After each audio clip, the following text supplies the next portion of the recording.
Seiring dengan berkembangnya teknologi, dunia anime juga semakin berkembang. Kartun Jepang yang dulunya identik dengan tontonan anak-anak, sekarang telah berubah. Para anime maker mulai membidik kalangan dewasa untuk menjadi target mereka, sehingga paradigma anime sebagai tontonan anak-anak atau bocil kini sudah tidak ada, sehingga anime dapat dinikmati oleh semua kalangan. Genre baru pun mulai bermunculan di dunia anime, mulai dari horor, sport, gori dan lain sebagainya. Genre khusus untuk dewasa pun juga turut tercipta.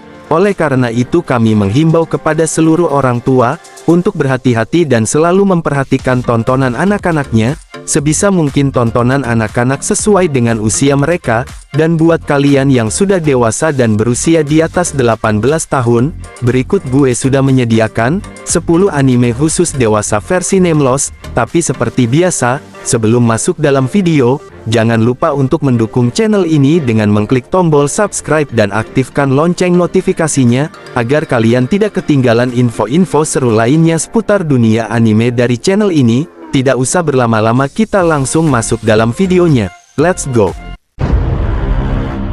Nomor 1, Getsuyobi no Tawawa. Menceritakan kehidupan seorang salariman yang bertemu dengan seorang gadis bernama Ai saat ingin naik kereta. Pertemuan mereka cukup unik dan sepertinya akan terjadi kecelakaan yang sangat diinginkan semua pria di dunia. Sejak saat itu mereka selalu bertemu di kereta pada hari Senin. Secara tidak langsung, sang salariman menjadi bodyguard dadakan Ai yang memiliki penampilan bak gitar Spanyol. Dari tatapan garang banyak mata di sekitarnya yang seolah ingin membunuh sang salariman tersebut, serta dari orang-orang yang tangannya usil, memanfaatkan hiruk-pikuk keramaian. Ai-chan merupakan salah satu bentuk kesempurnaan perempuan, badannya yang mungil namun memiliki dada yang besar, matanya yang besar, serta dilengkapi bulu mata yang panjang, wajahnya yang menggemaskan kaya akan ekspresi, suaranya yang manis dan santun menenangkan hati, memiliki rasa perhatian yang luar biasa, dan lebih memilih membaca buku ketimbang bermain telepon, benar-benar gadis ideal dan sangat diidam-idamkan semua pria di muka bumi. Nomor 2, Hyaka Ryouran, Samurai Girls. Menceritakan kehidupan seorang pria bernama Hyaku Muneakira yang dipanggil ke sebuah akademi untuk menyelidiki kasus hilangnya beberapa murid di sana. Setelah berhasil menyelamatkan diri setelah disangka penyusup, seorang gadis bernama Jubei tiba-tiba muncul dari langit dan langsung mencium bibirnya. Ternyata Muneakira memiliki kekuatan seorang jenderal yang mampu membangkitkan kekuatan samurai, dan dengan ciuman tersebut mereka mengikat kontrak untuk menjadikan wanita tersebut sebagai master samurai. Nomor 3, Kanojo Okarishimasu. Cerita bermula dari seorang pria bernama Kazuya Kinoshita, seorang mahasiswa yang hancur secara emosional karena dicampakan oleh pacarnya. Ia lantas menenangkan kekosongan hatinya dengan menyewa seorang pacar dari sebuah aplikasi seluler. Pada awalnya, Chizuru Mizuhara adalah seorang gadis yang disewa sebagai pacar oleh Kazuya, namun Kazuya berpikir bahwa dengan profesinya, Chizuru hanya mempermainkan hati pria dan memberikan testimoni negatif tentang dirinya. Mendengar bahwa nenek Kazuya dibawa ke rumah sakit, Kazuya lantas pergi ke sana bersama Chizuru, namun ternyata, tidak ada hal serius yang dialami neneknya, bahkan neneknya sangat senang karena Kazuya menemukan pacar yang serius. Karena kejadian inilah, mereka terpaksa melakukan hubungan palsu, dan bertindak seolah-olah sepasang kekasih sesungguhnya. Nomor 4, Shokugeki no Souma. Meskipun anime yang satu ini lebih bertema kuliner, tetapi kita tidak dapat memungkiri, bahwa tidak sedikit adegan keterbukaan dalam anime yang satu ini.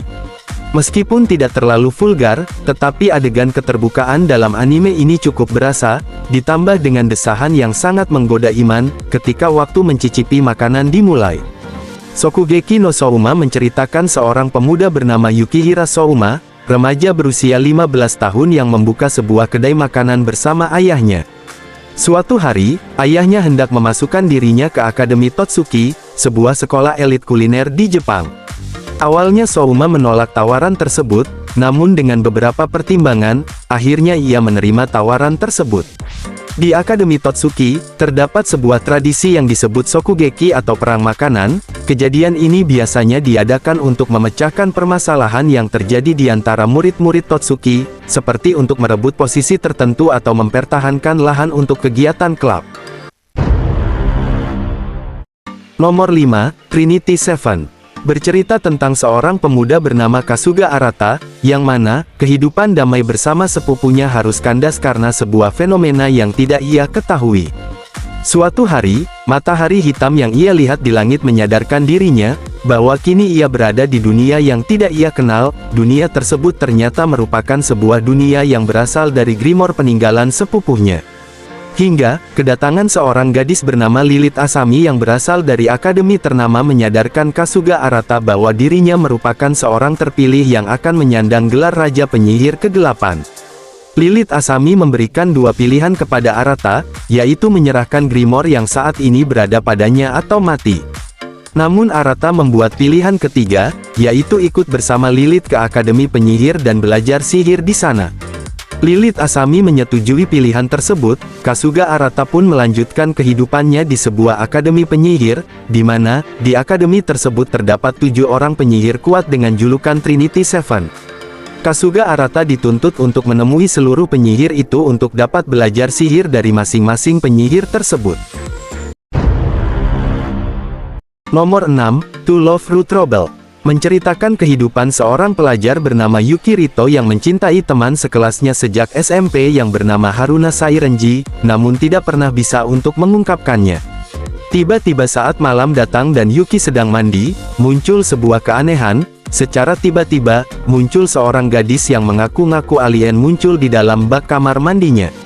Perempuan tersebut bernama Lala. Semenjak kejadian itu, kehidupan Rito pun berubah secara drastis. Kehidupannya yang normal, kini telah berubah, dikarenakan ia hidup bersama alien bernama Lala. Bahkan hubungannya dengan Lala juga membuat Haruna salah paham. Nomor 7, IS Infinity Stratos.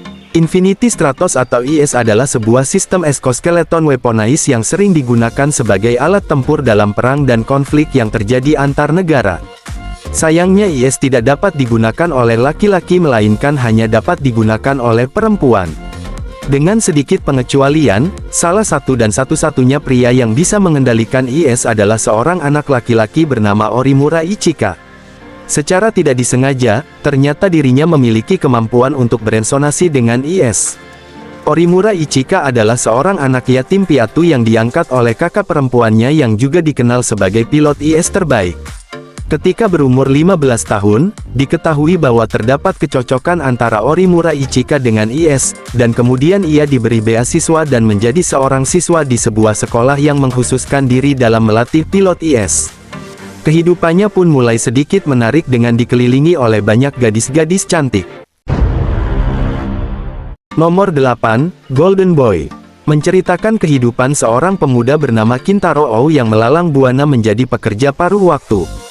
Kintaro Oh keluar dari sekolah karena dirasa telah menguasai semua mata pelajaran. Dengan sepedanya, ia berpetualang dari satu tempat ke tempat yang lain dengan pekerjaan yang berbeda-beda. Di setiap episode dalam anime ini, kita akan diberi cerita yang berbeda dan tidak ada kesan ikatan dengan episode sebelumnya, hingga pada episode terakhir, semua benang merah mulai terlihat. Mengingat anime ini perdana tayang pada tahun 1995, untuk visual, jelas anime ini tidak sebagus dengan anime saat ini, tetapi anime yang satu ini cukup membekas sebagai ingatan kelam dalam pikiran kita bagi yang sudah pernah menontonnya, terkhusus berbagai adegan hot yang berseliweran di sepanjang episodenya. Nomor 9, Yosuga no Sora. Setelah kematian mendadak kedua orang tuanya dalam sebuah kecelakaan, Kasuga no Haruka dan Sora meninggalkan Tokyo dan kembali ke desa di mana mereka berdua dibesarkan. Di tempat yang terpencil itu, kisah romantis dalam kehidupan Haruka pun mulai berjalan. Ia menemukan sebuah cinta dengan seorang putri dari keluarga kaya, Kazuha, gadis pendeta dari kuil setempat, Akira, tetangganya yang setahun lebih tua, Nao, dan bahkan, adik perempuannya sendiri, Sora. Meskipun sepanjang anime ini hampir selalu berfokus pada hubungan romantis antara Haruka dengan tokoh-tokoh gadisnya, anime ini tidak selalu berisi tentang masalah percintaan mereka, tetapi drama keluarga juga menjadi variasi yang menyeimbangkan cerita dalam anime yang satu ini. Nomor 10. High School DxD. Menjadi salah satu anime dengan fanservice terbaik di dalamnya, High School DxD menjadi salah satu anime berbahaya apabila kita menontonnya di tempat umum. Meskipun dari segi cerita anime yang satu ini termasuk biasa saja, namun fanservice yang diberikan kepada penonton sangat memanjakan mata. Berfokus pada pemuda bernama Issei Hyodou, di mana Issei digambarkan sebagai seorang remaja yang sering melakukan tindakan cabul dan tidak produktif dalam hidupnya. Bagi Issei dan dua orang sahabatnya, mengintip wanita sudah menjadi rutinitas sehari-hari mereka, bahkan Issei bercita-cita menjadi raja harem yang dikelilingi banyak wanita cantik. Cerita dimulai ketika keinginan Issei untuk mendapatkan seorang pacar terkabul. Suatu hari seorang gadis cantik mengajaknya untuk pergi berkencan, namun tak disangka, ternyata gadis tersebut seorang malaikat jatuh yang bertujuan untuk membunuh dirinya karena mengetahui bahwa Issei memiliki secret gear yang dapat membahayakan kaumnya. Issei hampir tewas dalam kejadian tersebut, namun tak lama, seorang gadis bernama Rias Grimory memberikan kesempatan kedua untuk Issei hidup kembali, bukan sebagai manusia, tetapi terlahir kembali sebagai iblis yang melayani keluarga Grimory. Nah jadi itulah 10 anime khusus dewasa versi Nameless. Gue tahu masih banyak anime dewasa lainnya yang belum masuk dalam list kita hari ini, so gak usah khawatir, next gue akan bikin part-part selanjutnya. BTW jika kalian suka dengan video seperti ini, jangan lupa untuk mendukung channel ini dengan mengklik tombol subscribe dan tinggalkan jejak di kolom komentar ya, agar kedepannya channel ini menjadi semakin lebih baik. Thanks for watching and see you on the next video.